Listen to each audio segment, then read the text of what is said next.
มาติดตามเบิ่งการเฮ็ดเฮือนเฮ็ดซ่านทางสร้างเพิ่นพี่น้องเอ้ยเนาะ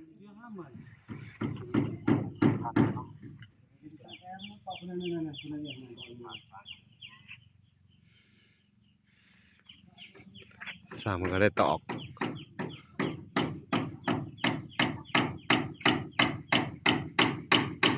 สวัสดีปาก่อนสบายดีโอ้แม่หาหน่อไม้มาเพิ่นสิปอกให้เนาะโอ้สบายดีไอ้แก้วสบายดีทางไอ้วันโอ้ยไปหาหน่อไม้มาได้บักหลายหนึ่งเนาะคักอันนี้ตัวนี้เผาเนาะนี่อันนี้เผานี่เผาก็ได้เผาไว้เนาะอันนี้เช็ดได้กินอันนี้ฮะสิต้มต้มจำแจ่วเนาะโอ้แซ่บได้พี่น้องเอ้ยครับอันหน่อไม้ก็ฤดูกาลกินหน่อไม้ก็ว่าแม่นเนาะกินคู่มื้อก็บ่เบื่อเนาะหน่อไม้นี่พี่น้อง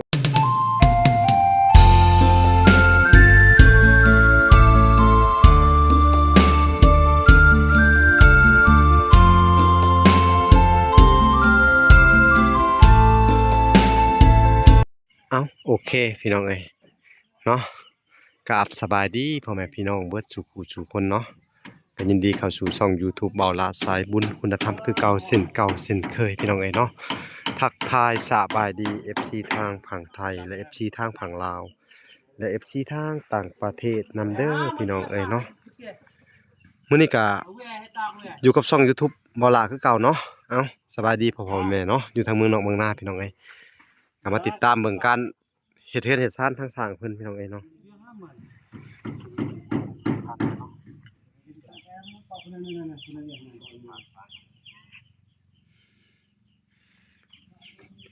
สร้างมันก็ได้ตอก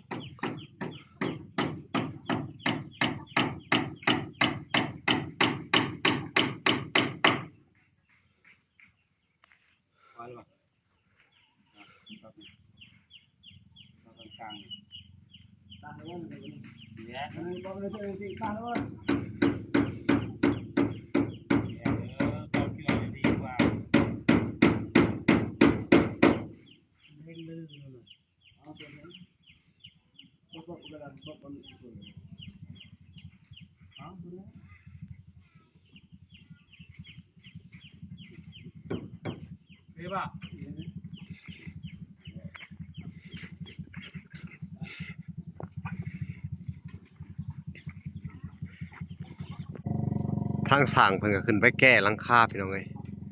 แก้ลบไปทีเรียบร้อยเบิดแล้วเนาะก็ถือว่าต่อไปมันก็สิบ่หัวบ่หยังแหละพี่น้องเอ้ยเพิ่นแก้หลังคาแก้ลบแล้วก็ตอกแผ่นเรียบอยู่ด้านข้างเลยพี่น้องนี่เนาะ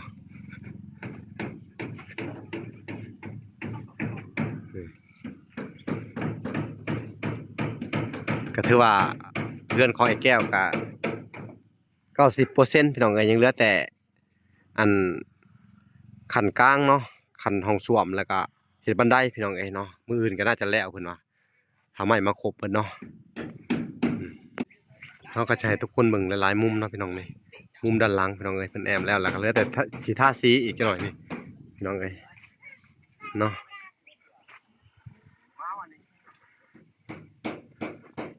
นี่พี่น้องเอ้ยมุมด้านหลัง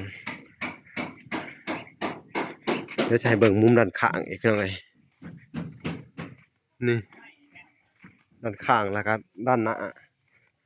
นี่พี่น้องเอ้ยพี่น้องก็ถือว่าสวยงามจบเจือพี่น้องเอ้ยเนาะแล้วเขาก็สิไปสอบถามเบิ่งทางอันครอบครัวนี่ว่าเพิ่นอยู่จังได๋อีกปานนี้เขาให้แก้วเพิ่นพี่น้องเอ้ยโอ้เห็นหยังเนาะนี่คือลิ้นโทอันน่ะลิ้นอีหยังวะนี่บัดนี่ลิ้นหน่อไม้บ่สบายดีเอานิวสวัสดีปาก่อนสบายดีโอ้แม่หาหน่อไม้มาเพิ่นสิปอกให้เนาะโอ้สบายดีไอ้แก้วสบายดีทางไอ้วันโอ้ยไปหาหน่อไม้มาได้บักหลายหนึ่งเนาะคักอันนี้ตัวนี้เผาเนาะนี่อันนี้เผานี่เผาก็ได้เผาไว้เนาะอันนี้เช็ดได้กินอันนี้ฮะสิต้มต้มจำแจ่วเนาะโอ้แซ่บได้พี่น้องเอ้ยครับอันหน่อไม้ก็ฤดูกาลกินหน่อไม้ก็ว่าแม่นเนาะ กินคู่มื้อก็บ่เบื่อเนาะหน่อไม้นี่ โดย พี่น้องเอ้ยบางคนเพิ่นอึดข้าวอึดน้ำอยู่ทางอันเมืองเซโปนเพิ่นได้ข้าวมาจากอันอิหยังว่าถ้วยน้อยหนึงเพิ่นก็ต้มไอ้เคิ้นว่าต้มซั่วใส่กับหน่อไม้นะต้มคลุกขี้ใส่กับเป็นจุข้าวบ้านแล้วก็สดกินเพิ่นว่ามันก็มีอันนี้ได้เพิ่นใส่เกลือ เบื่อลีนะ หือ บ่คือเฮากินเดี๋ยวอื่นเนาะ บ่เบื่อเนาะ โดยกิน อันนี้ อื เอาเป็นมาลูก มันเป็นธรรมชาติเนาะ โดย อาหารธรรมชาติมันบ่มีพิษมีภัยอิหยังพี่น้องเพิ่นว่าเนาะอาหารจาก ธรรมชาติ ปรุงแต่งเป็นได้หาเฮ็ดหาฮ้อนเดี๋ยวนี้ไอ้แก้ว บ่ได้นะ บ่ได้เนาะโอ้อากาศมันบ่คือเก่าเนาะ โดย ฝนตกแล้วก็มันร้อนเอ้าเลยสิก็ยังบ่ขึ้นเนาะเฮ็ดเนาะเฮ็ดละโง่งเฮ็ดละเง่งยังบ่ขึ้นเนาะ ย่าง โดยบ่ อื มี ม เจ้าว่าเก่าก็หาบ่มีครับ หรือว่ามันเป็นปีมันคือกันได้เฮ็ดออกได้เนาะ โดย ถึงปีออกก็ออกอะลีได้ พระเจ้าเขากระทบนี่เขาว่าก็บ่ได้กินคือกัน ยังบ่ได้กิน โดยแสดงว่าปีใดที่มันออกนี่หลายเนาะ โดย เวลาก็เฮ็ดปวกปีนี่เนาะเวลาก็เฮ็ดปวกเข้าไปหาเนาะปีนี่เนาะ ปีนี้ มันออกหลาย ออกหลายปีนี้ แล้วก็เฮ็ดละโง่งบ่ออกเนาะ แม่นบ่เห็นไผได้ อ๋ กิ อน นี่พี่น้องเอ้ยตะวันเพิ่นก็ขุดจิหล่อมานำเนาะบัดนี้หน่อไม้ก็แห้งหลายแล้วบัดนี้นำบกลงไปเนาะ เขา ทำ ไว้ เสียว เลยตัวนี้ เผาเลยเด้ เอาไว้ เบาแก้ว เอาไว้สุกแมลงรถ อืม เขาแล้วก็ซุปสดๆแซ่บ นี่พี่น้องเอ้ยเฮาก็สิมาเบิ่ง เคยกินแซ่บเลย เพิ่น มาลูกมา เฮ็ดหน่อไม้พี่น้องเอ้ยเรียกว่าปอกหน่อไม้เอาไว้ต้มไว้แกงไว้ซุปเพิ่นว่าเอ้าพี่น้องเอ้ยแซ่บได้ซุปหน่อไม้นี่กินบ่เบื่อจักเทื่อเนาะ นี่ ปาดเซ้อคักๆพี่น้องเอ้ย อาหารธรรมชาติเขา แม่นๆฮะ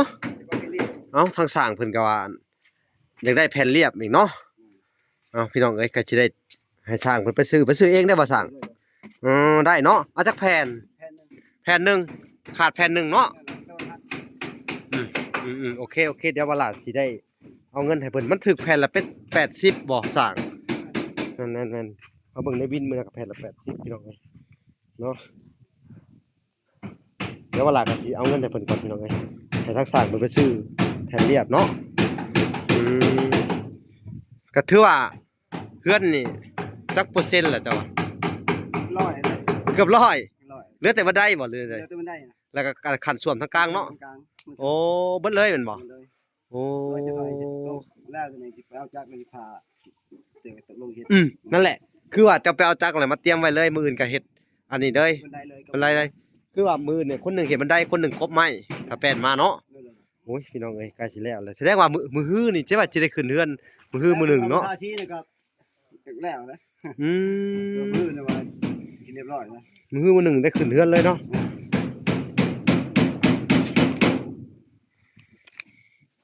นั่น อันน่ะ บอกว่าพี่เอาจ้ะ อันแผ่นละเท่าไหร่80บ่ แม่นนะ เขาค่อยให้ซะแสนหนึงแล้วก็ซื้อน้ำอันนั้นมากินนำเด้อสุเจ้าฮะซื้อน้ำมากินคนละขวด มันยังเฮ้ย80 90 ด้วยซาว ฮะ ด้วยซาว ยังเหลือ20เบิ่งสิเพิ่มให้อีกให้เป็น 10,000ก็ซื้ออัน M100 มาสู่กันกินเด้อสุเจ้า3คนน่ะพี่น้องเอ้ยก็อันเห็นช้างเพิ่นเมื่อยก็ถือว่าทางบ่ลาก็สิให้เพิ่นซื้อน้ำอัน M100 เนาะซื้อ M100 น้ำดื่มสู่กำลังเนาะเอามากินเลยเด้อ3คนให้มันครบกันเด้อที่ผ่านมาก็อันเป็นอะไร ได้กินทุก โอเคเนาะแต่ว่าอันทางบลาอันบลาก็สิให้เพิ่นผู้ที่เป็น110 3ขวดเนาะ M100 คนละขวดเด้อเอาซื้อมาสู่กันกินเนาะสู้ๆสั่งสิแล้วแหละเนาะเอาโอเคไปเอามามันเลยมันบ่พอเนาะ เอาครับรถ พี่น้องเอ้ยทางสั่งเพิ่นกัน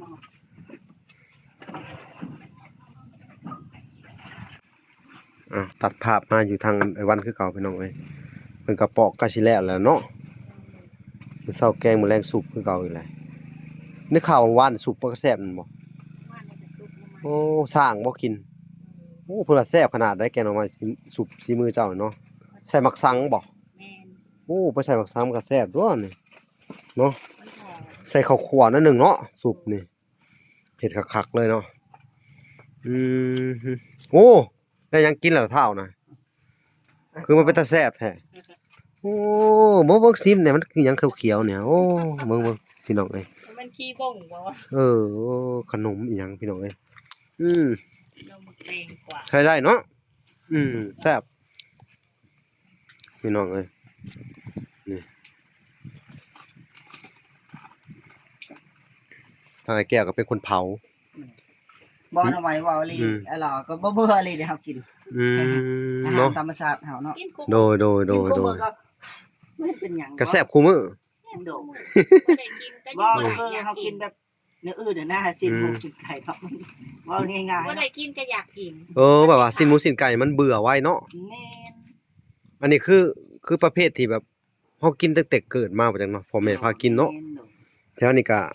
แหล่งหน่อไม้ก็ถึงฤดูมันก็สิพออยู่พอกินอยู่บ่อึดพี่ มั น้ น อง บ่ เอ้ย ได้กินช่องมื้อนี่ก็อยากกิน นะ แม่น คิดฮอดเนาะ คือทอดมาใหม่เลย อันดับแรกนี่แกงมันบ่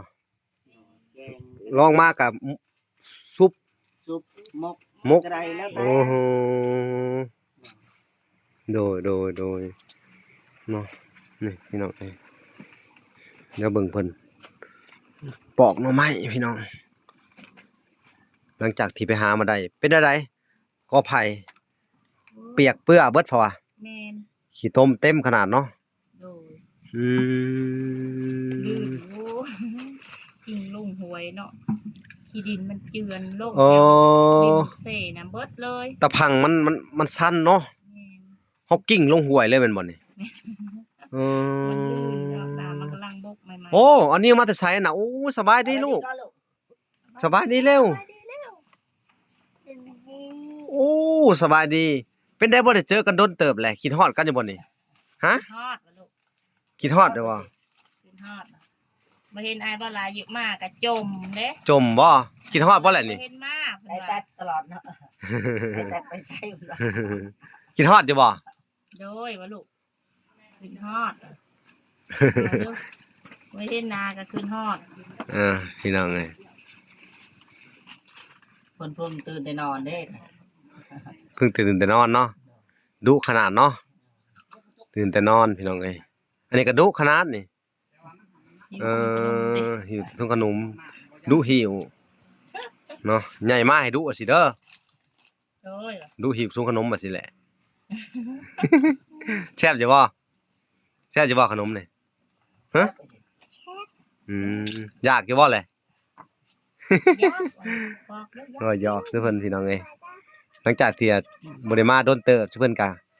คิดฮอดพี่น้องเอ้ยเนาะคิดฮอดคิดถึงเพิ่นว่าทางนั้นสองผัวเมียเนี่ยก็เมียเป็นคนปอกผัวเป็นคนเผาพี่น้องเอ้ยจัดไปพี่น้อง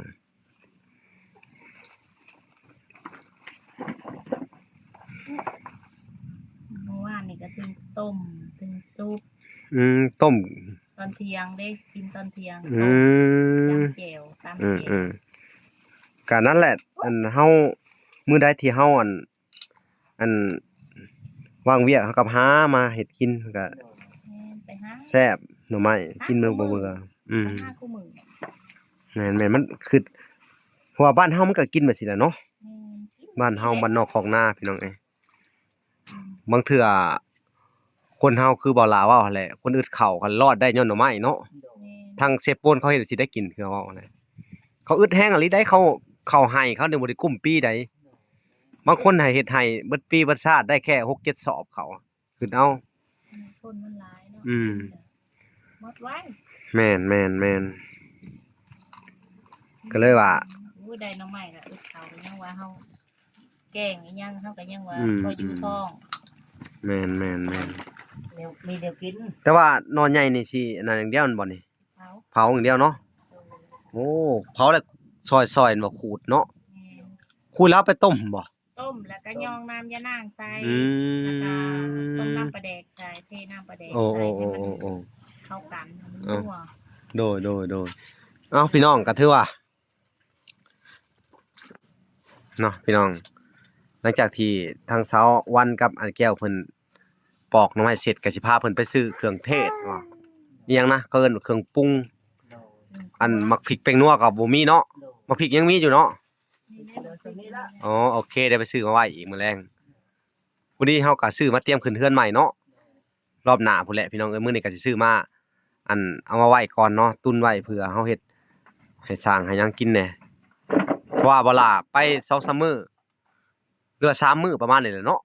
ฮอดบ่3มื้อหรือ4มื้อ 4 มื้อบ่ 4มื้อเลยเนาะ 4 มื้อเด้ 4เกือบ5พี่น้องเอ้ย อืม เนาะก็แรกๆก็ว่าสิอันมาเลยได้ลงไปเบิ่งน้ำฮะพอสุดท้ายมากลับมาบ่ได้ น้ำขึ้นมาอีก อู้ยต้องเอางวหนีน้ำหนีในเด้อ แม่นงัวนี่มันยานน้ำ อ๋อ ที่สุดเลย ถ้าเกิดว่าเฮาบ่เอาหนีนี่งัวผู้ที่ตายเลยตายดิ่งน้ำตายไปเลย แม่นเด้ ครับ ว่ามันนอนตากคนเขาเจ้าเฮ็ดขอกเลยเด้มันนอนบ่ได้เด้ อืม ตาก มัน ค ทั่วน เด้ นั่นเบิ่งน่ะ น่ะ มันตายเด้ อื มัน ม คือขนงัวมันคือควายเด้ ควายเด้มันอยู่ โอ้ ควายนี่มันทนได้ โดยเนาะ งัวนี่บ่ได้ แม่นแหละ เวลาก็เลย เอางัวหนี้น้ำพี่น้องเอ้ยน้ำท่วมพายุเข้าลูกเดียว แต่เฮ็ดให้ท่วมแถวใต้เนาะท่วมหลายมันเข้าตรงๆเนาะ โดย ส่งผลกระทบแห้งอะไรพี่น้องปีนี้ก็ถือว่าพ้นมาแต่หัวปีเนาะ ซองเบิ่งดู แล้วก็เฮ็ด ทับเพิ่นเนาะเนาะ ให้อันทั้งอัน สภาพอากาศมันก็เปลี่ยนแปลงแห้งอะไรพี่น้องเอ้ยปีนี้ผลไม้กระดก โดย สงสัยมันสิท่วมหลายรอบอยู่เด้เฮากะเบิ่งเพราะถ้าเกิดว่าโยมแล้วหนึงนี่แล้วมีพายุเข้ามาเสริมอีกนี่ท่วมอีกแล้วได้หาเบิดปีมันจักสิบก เบิ่งลูกก่อน อืม ทับมันเดี๋ยวมัน โดยนั่นแหละอิฐบล็อกกะ บล็อกทับมัน เบิ่งเด้ออย่ามันทับลูกทับเต้าเนาะ โดย อืม ว่าคนบ่ขึ้นกันเพิ่นลาบแล้วเด้ เนาะ เก็บมื้อนั้นเลย เออ ข้าครึ่งแล้วก็ไปล้างแล้วก็ต้ม เฮาต้มเป็นยอดเลยมันบ่ได้บ่ ต้มแบบนี้มันน่านชุก โอ้ มันน่าจืดนะ มันน่านจืด โดย สิต้มข้าวนึง โดยเนาะก็ถือว่าเป็นอันอาชีพของเพิ่นพี่น้องเอ้ย โดย หาอยู่หากินแบบนี้เนาะ โดย ไต่กบไต่เขียดกะ มันคือว่าสิหมดเวลามันนะ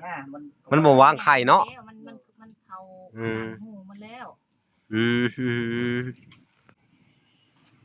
นี่พี่น้องเอ้ยเนาะก็ถือว่าสองคนเพิ่นสอยกันเฮ็ดกันหาเนาะมันจังอันได้กินไว้เมียปอกผัวเผาแล้วก็สิสุบกินมื้อแรงนี่บ่ โดย โอ้เป็นตาแซ่บนำใดพี่น้องเอ้ยเนาะจัดไปอย่าให้เสียก็เว้าฉันเนาะเอาพี่น้องเดี๋ยวเฮาก็สิไปเบิ่งทางสร้างเพิ่นเฮ็ดเฮือนอีกรอบหนึงเนาะ